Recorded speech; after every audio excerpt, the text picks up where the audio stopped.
ఎవడు రారా భరత జాతిని కప్పమడిగిన తుచ్చుడు, ఎవడా పొగరు పట్టిన తెల్ల దొరగాడెవ్వడు.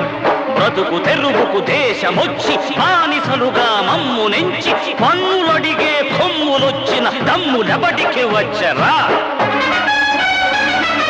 అడుగు జీవులు భగ్గుమంటే ఉడుకు నెత్తురు ఉప్పెనైతే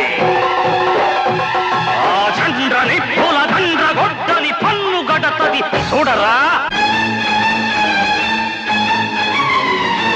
అన్నా